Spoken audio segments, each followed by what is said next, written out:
Welcome to my little presentation about the migration path for admins from Synapse to Fabric, using metadata-driven pipelines and automatic deployment for a lot of things. 1 second, I will just jump into my presentation here. Just a quick word about myself. So my name is Benedict. I'm master from finance, yeah. So basically, I moved from the user side to the technical side. Did most of the exams, and I have some years of experience in consulting nowadays. I founded my own company last year. Now we are 3 employees, and I currently am at 3 medium-sized to large customers, working for them, and most of them actually are at this stage or later. So basically, they came to me and asked me, can you help us transition from Synapse to Fabric?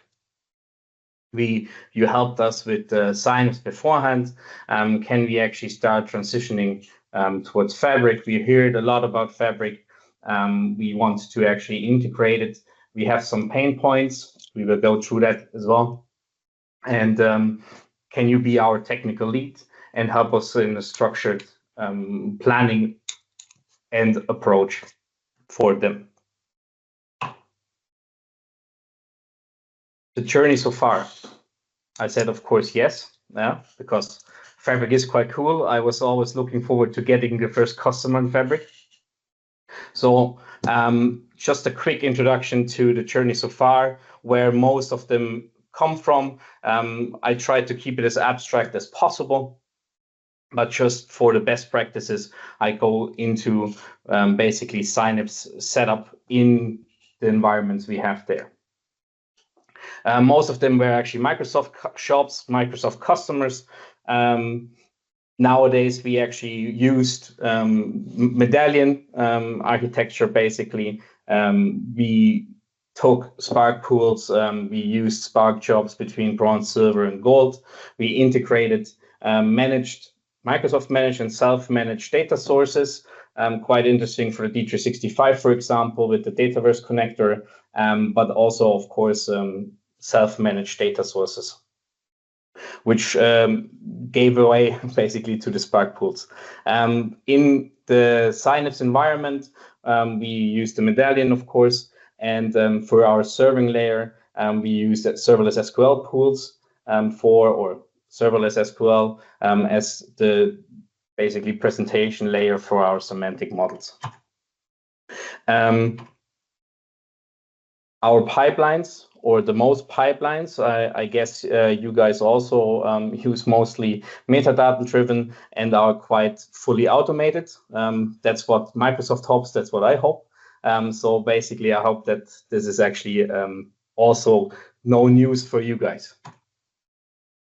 What are the challenges? I told you guys that the people having some pain points with Synapse, and we're hoping basically to elevate those with a move to Fabric. Synapse is a big data platform, so I will come to the numbers in a short while. For smaller to medium-sized workloads, it's not that performant, and leading to cost efficiencies and workloads increasing in the long run. Yeah, I'm from Germany. As you might have listened to my accent there a little bit. So cost sensitivity is always a big issue for me, and for that matter, that the transition to Fabric might be actually something to look at. Planning costs, etc., are a little bit better. Just a quick description for what we did. Basically, or what is best practice, we have the metadata-driven. We are relying heavy on reusable components. We're using Spark and serverless SQL pools, less dedicated SQL pools for the more traditional crowd. But with Spark, it's best practice to use that, so we're actually using it quite often as well. We did use a centralized data lake or centralized data lake in most cases, and also we automated a lot during our previous projects. For Synapse at the moment, the source control is basically in Synapse Studio with a Git repository, branching, and then publishing to dev. Everybody who has worked with Synapse knows that it can be a little bit fickle, and it also all happening in Synapse Studio. So basically, if somebody is not used to that or is not well used for it, we actually had some issues with our customers in this case for them either not working proper or making it way too complicated for them. In the most cases, the CI/CD happened this. We are having our user branches pushing them to dev and also to the dev Synapse environment. And then we actually moving with DevOps through those branches basically, and until we end up with the prod. Standard setup, yeah. I told you about the numbers. I'm from an analysis standpoint, it's actually time to talk numbers. It is quite interesting to talk numbers. Why? Because I collected a couple of talking points about them. So I took the averages of a couple of my customers now and beforehand. And as you can see, it is quite performant. We have everything in size and between.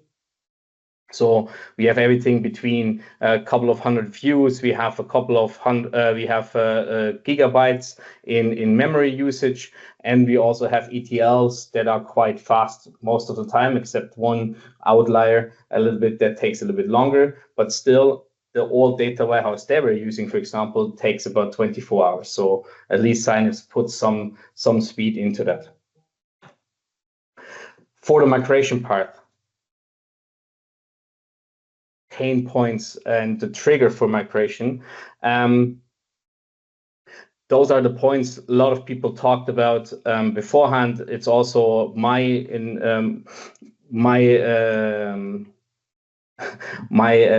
knowledge, yeah, as well. We had a maintenance overhead.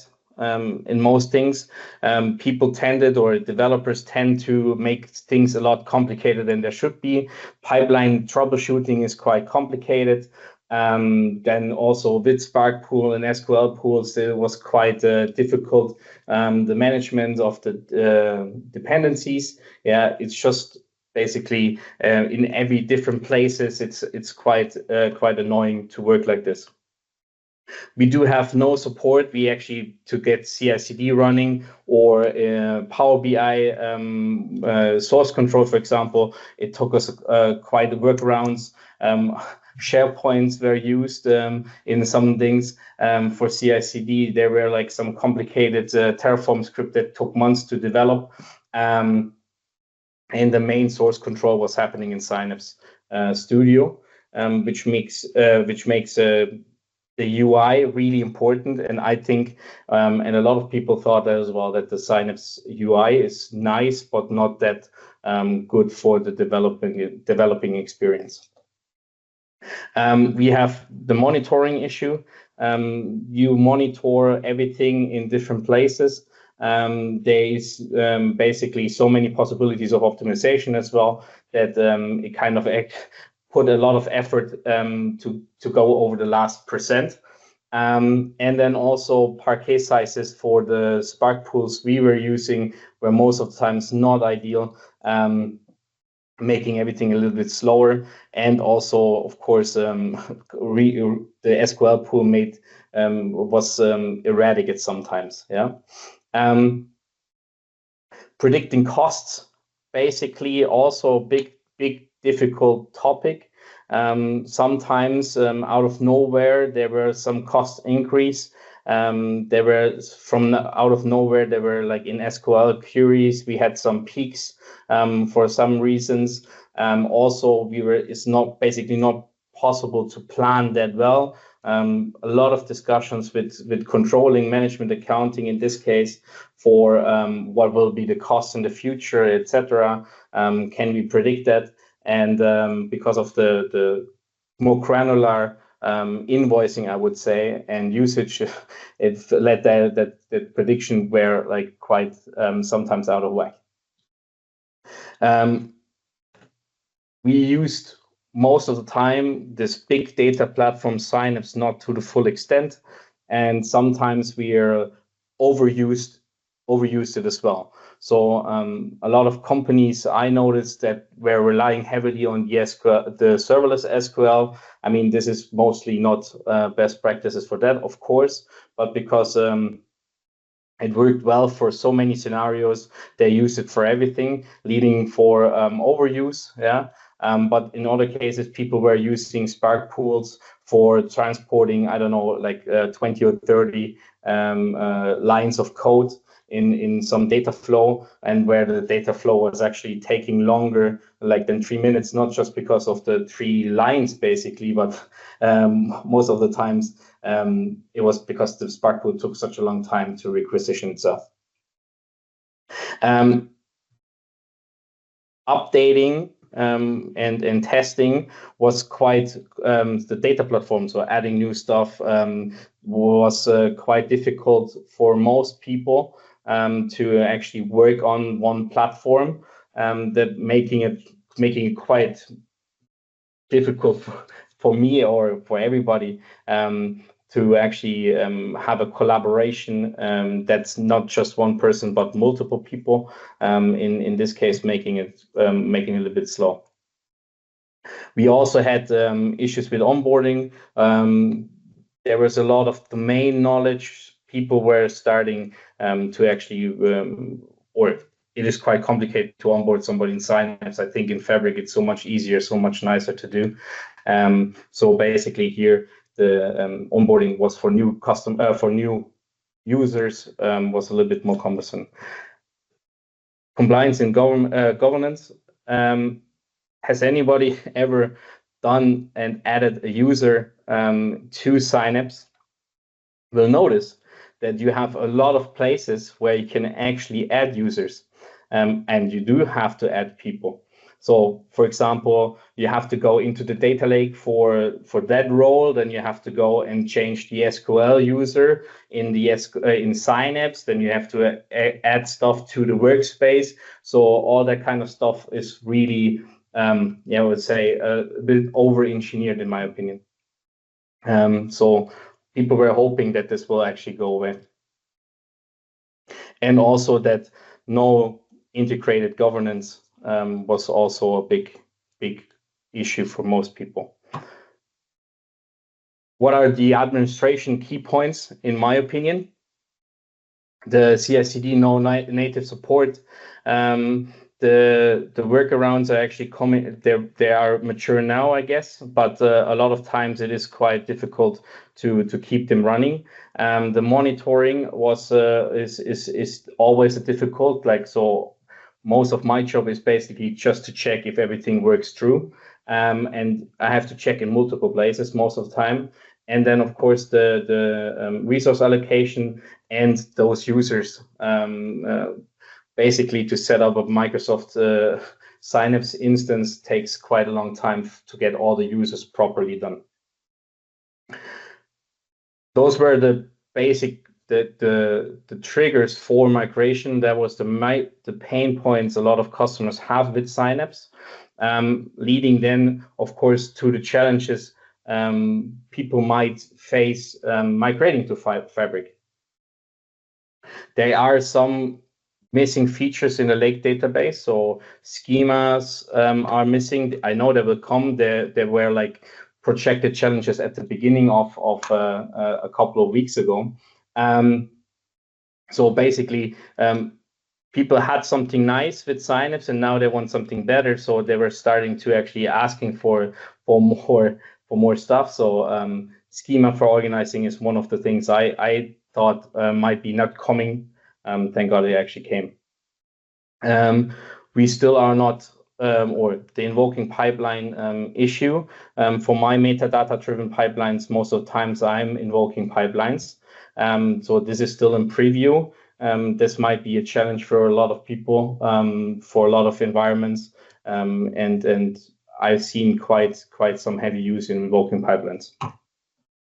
Then time delays in the SQL endpoints, for example, between the lakehouse and the SQLs.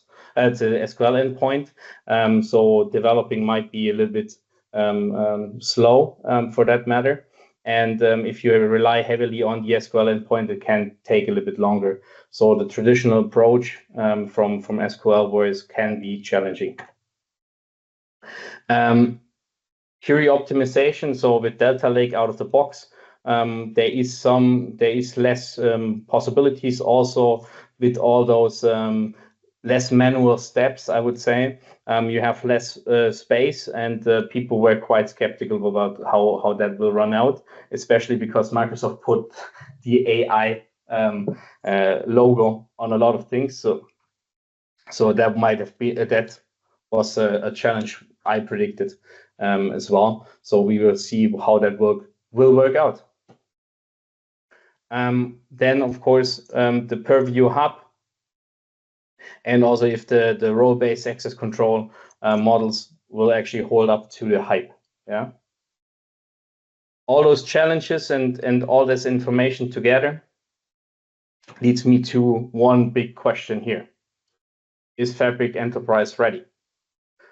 Is it even worth to migrate to Fabric? A lot of people do have different I would say ideas about this, different opinions about that. In my case, it's quite easy to say, and I say yes, it is. Why?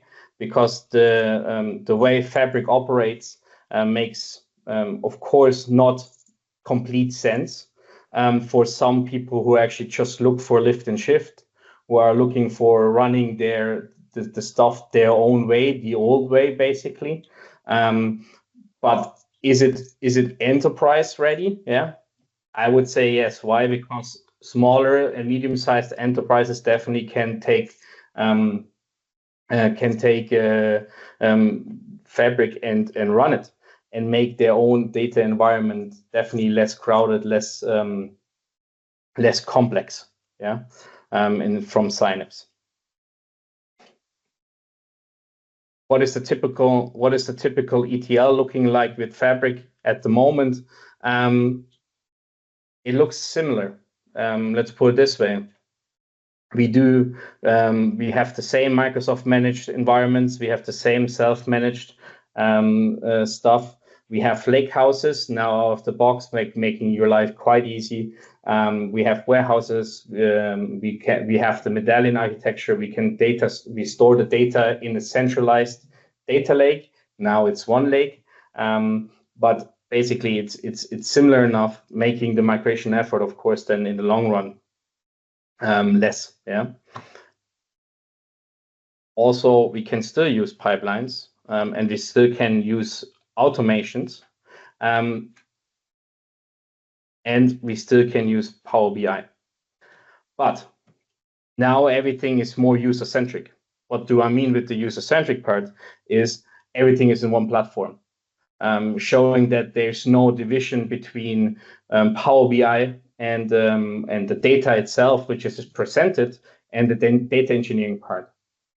It's all in one platform. It's also easy accessible. I think this is a nice metaphor, actually, for the entire data-driven companies, yeah, or for not just for data-driven companies, but for the entire data migration, or the migration between a non-data-driven company and a data-driven company. That now everything is in one place. There is no that big of a division between the developer and the non-developer, the power user, the non-power user. It's all in one place, basically.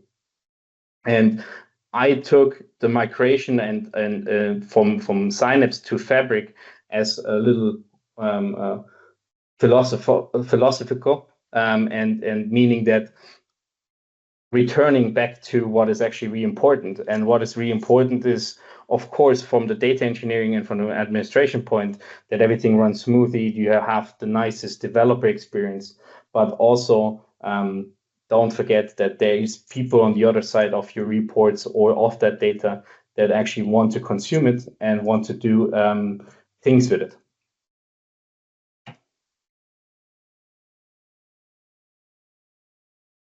What are the evaluation if we use Fabric or not?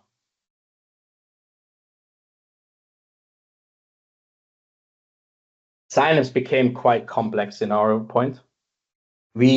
Fabric now is more unified. So of course, this is actually quite interesting on the complexity. Of course, you can build everything quite complex in Fabric, but take the chance and actually modernize your stack. You have a lot of customization for DevOps integration and deployment. In Fabric, it is of course not completely there, but it's still native. Yeah, so a lot of things can actually be done. Then monitoring, we have now monitoring dashboards and alerting rules. Beforehand, it was all more of a configuration base, helping people in a little bit more low-code environment, I would say. A lot of tuning has to be happening. In Fabric, you do have a lot more dynamic and also automated performance tuning. Then the administration, you just have one interface. You have a couple of interfaces. In Fabric, it's a little bit more intuitive, especially if you come from the Power BI side, making stuff a little bit easier and easier to handle. For data governance, the access controls in Synapse were quite complicated. I'm just taking one example. For example, is the SQL users. And if you take the serverless SQL pool, for example, it was quite complicated to handle those, even if they're not supported in most cases. As well as if you were actually accessing with an external source, you had to add them on the data lake, etc. So basically, it was a little bit more. It was a little bit more work, yeah. With breaking it down to the role-based and the Power BI way of doing things in Fabric, supposed to make it easier. From Synapse to Fabric, the migration effort is not that high in most cases.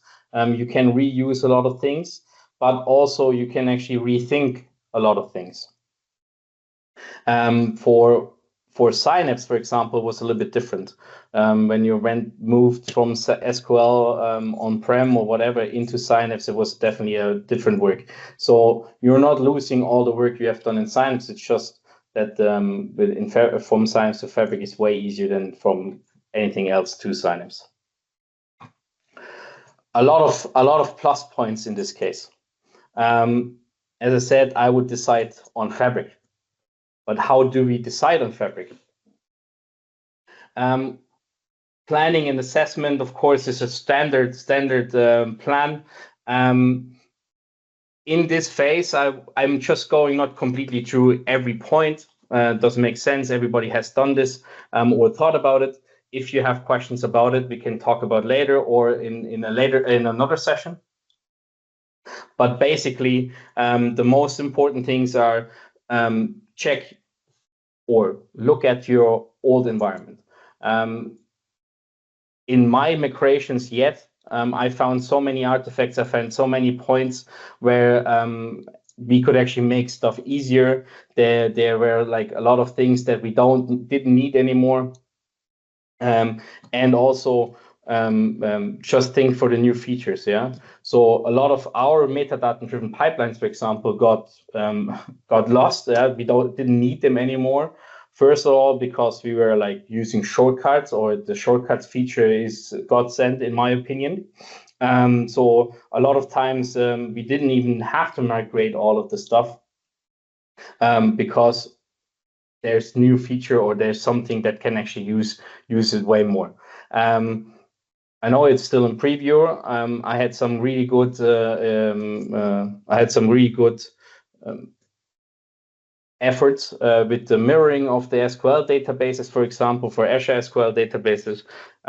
I like that feature a lot, and it actually saved me, I would say, 3 or 4 different pipelines and maintaining those pipelines, of course. For the architecture design, I would just say keep it simple. Most important thing is don't overestimate or don't overuse stuff that is needed. Everybody tends to do lift and shift in migration, but in this case, actually modernization might be also a really good use case. MVPs, of course, try to move and use all the things that have. Also test out capacities. With the trial capacity, I noticed a lot that between F2, F4, F8, whatever, up to F64, there is a lot of difference in performance. First of all, of course, they're supposed to be, but sometimes if you did the pilot in an F64 in your trial license, it actually could happen that then all your architecture work didn't work out because a lot of things might be not supported in the F2. Yeah, I've seen a lot of times a lot of chatter about moving from F64s as trial and then going back down to F2 for the smallest version. Something I wouldn't advise. But we will see. People are a little bit cost sensitive for that on that matter.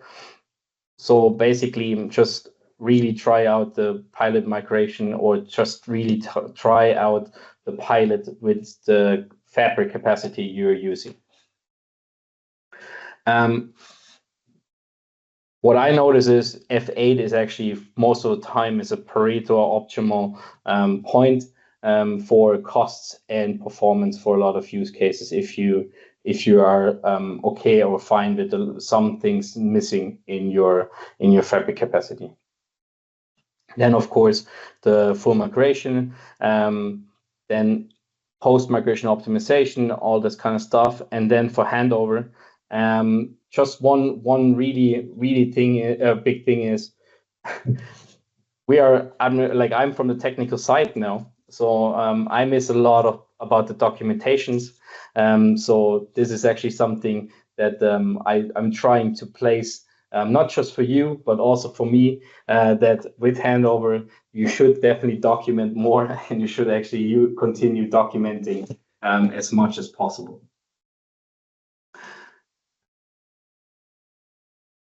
Going from this migration strategy towards actually execution of the plan. As you can see, we have some steps here between a nice fabric capacity F8 or F64 from Synapse Spark Pool with in serverless SQL.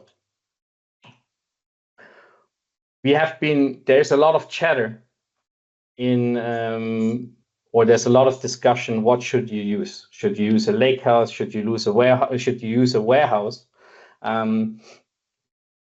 What do those things all have in common? They are actually called houses. And I see a migration like building or moving into a new house. So you actually are talking about going from the street to the basement, to the walls, to the roof, and to the people. This is also a good way of doing things, in my opinion. So the first thing, one second.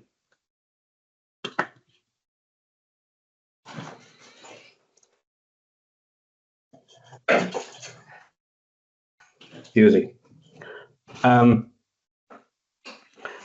So basically, in the middle of, we're starting with CI/CD.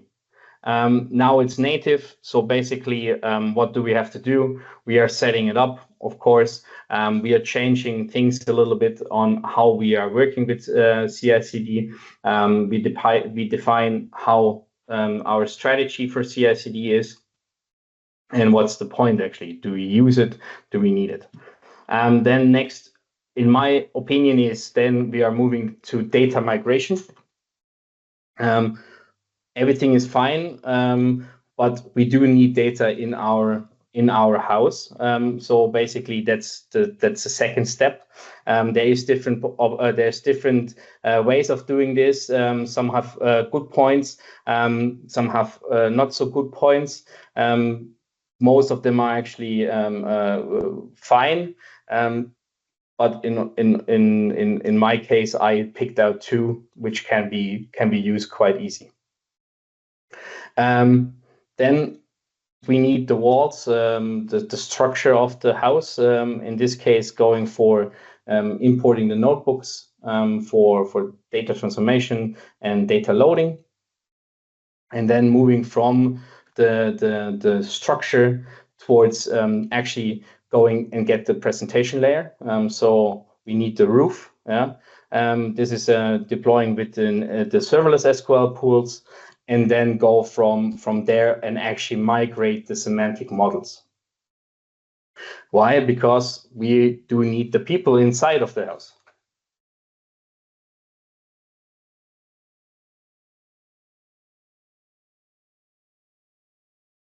Coming to the first part.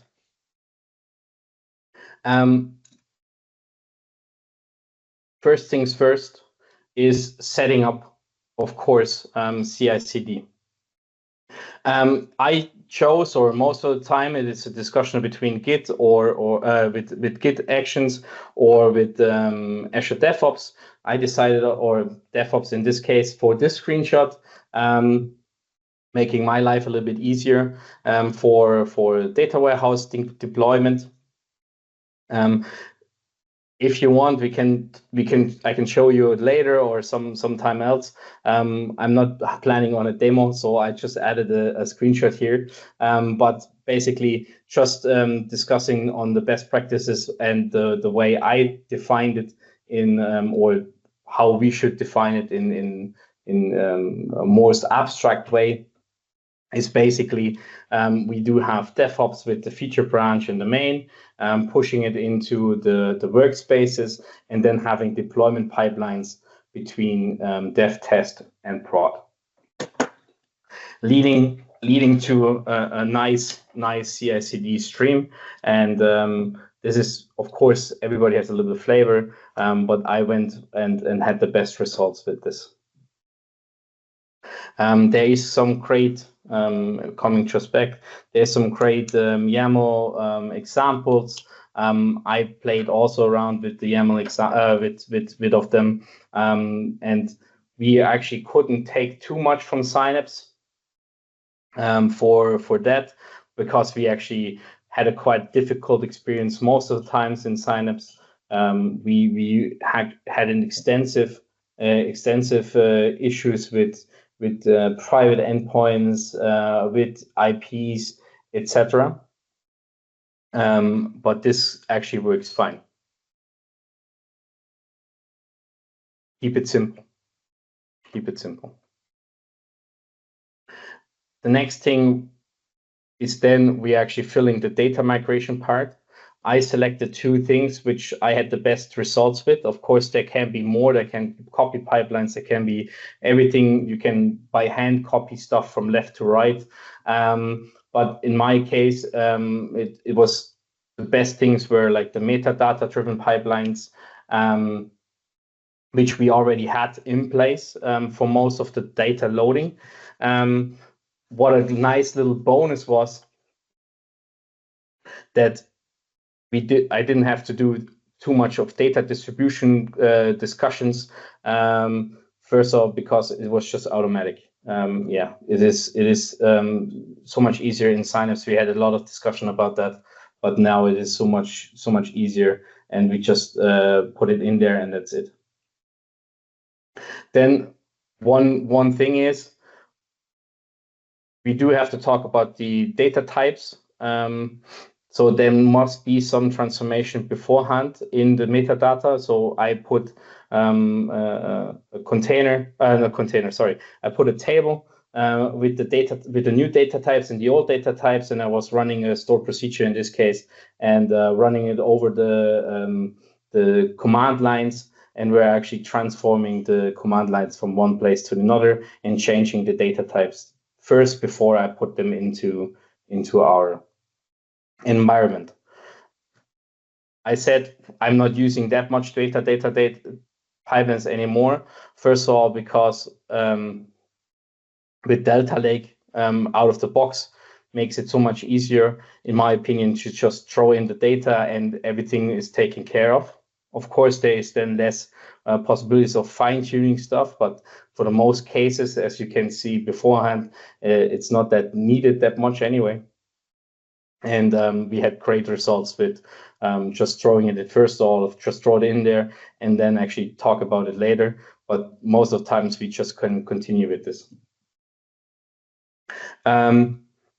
Also, database project deployment.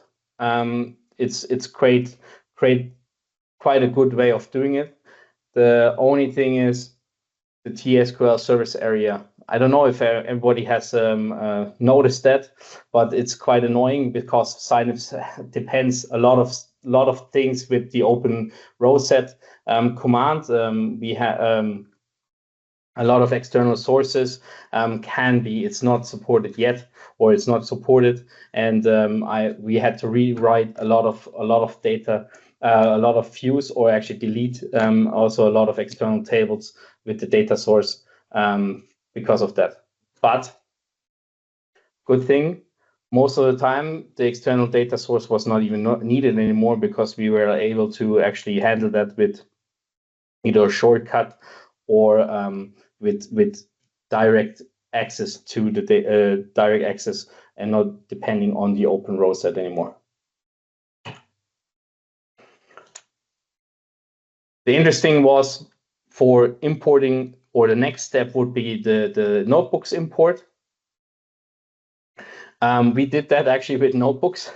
As you can see, notebooks are actually quite great of importing notebooks. I put in the example here. There is a lot of stuff online as well if you want to look more into the details. Sadly, my demo takes too long, but it is quite interesting. We had some good results with that, and I would say if you actually move the notebooks with notebooks makes so much more. We have a couple of hundred sometimes, and it makes it quite easy to handle.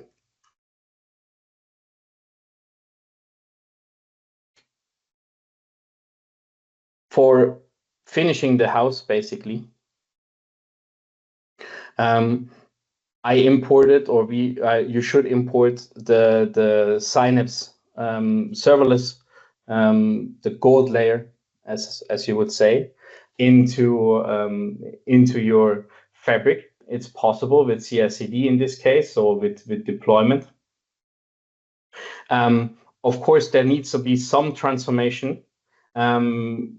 As I said, because the external data sources, for example, if it's not completely clean, you have to go first with it. You have to change some stuff before it actually deploys proper.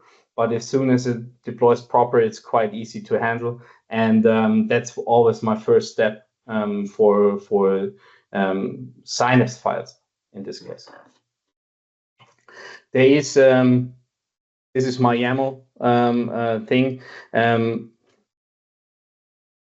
Just pushing it into it was quite easy to do.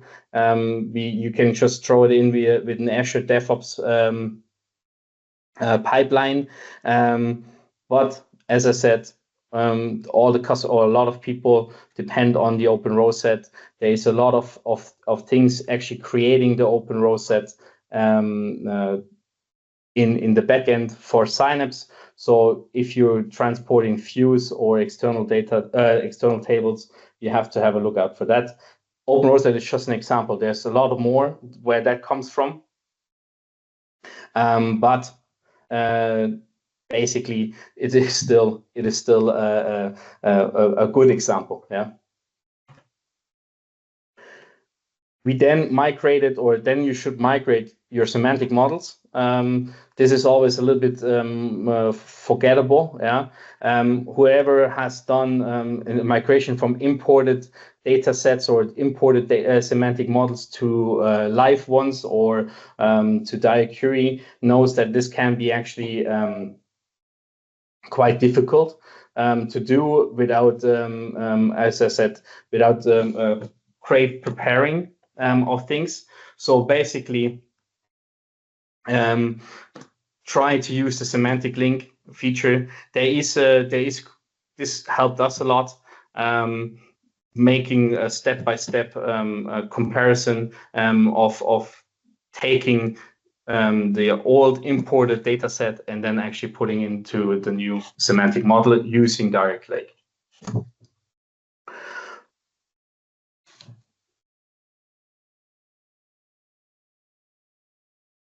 So coming to the next or to the last slide, basically, to the finish of this little presentation. Just what are the key takeaways of the migration path, and what should you, or what can you take away, basically. The environment assessment, super important. This is actually where the performance and also the sizing comes in, fighting the over provisioning and also the underutilization of your resource, where you actually get the performance that you need for everything, basically.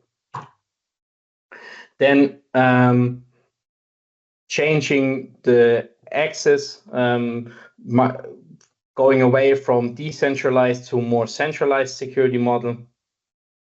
And then also use everything that we have in here and actually take over the data ownership again. A lot of people, it's pushing them a little bit more into the business units or into the end user, because it's one platform. Now it is more visible for everybody, and there's nothing fancy about, like, everybody knows how Power BI looks like nowadays, or any other data visualization tool, but in this case it's Power BI. So a lot of people feel a lot more familiar with everything that is happening in Fabric than over in Synapse for all this kind of thing. Then for CI/CD, of course, we have the possibilities of using proper CI/CD now, or less workarounds. It is easier to use it. It's easier to do, and also it's less asked or asking of the users. With monitoring, we do have the we actually come and have now a little bit more easier access to monitoring, leading then to that we are detecting issues earlier. We can have the analysis quicker, and then also we are easier to do our own performance tracking, and also then of course health checks if you have centralized monitoring instead of the monitoring that was beforehand, where you actually had to do a lot of things, the workarounds. Fabric is quite scalable. It is quite easy to overscale sometimes, I have to admit. This can happen. I have done this as well. But in overall, if you follow a couple of rules, it's not that hard to stop. Leading then basically to a little bit more or better resource usage. And then, of course, I have to say, document.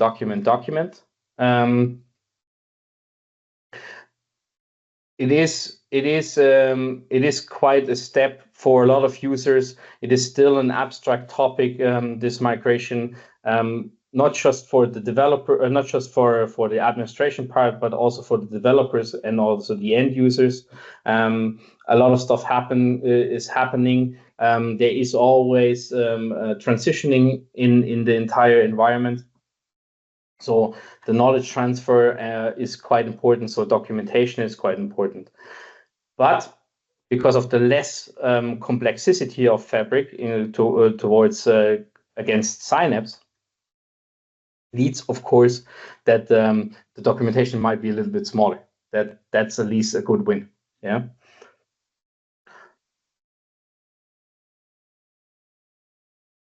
And then one thing that I noticed a lot, and that's something you should also take away, basically is you have to train the people. They have to try out. They have to use the F64. They have to try stuff out, and because otherwise this will never happen. The person it is user centric, but it's also developer centric.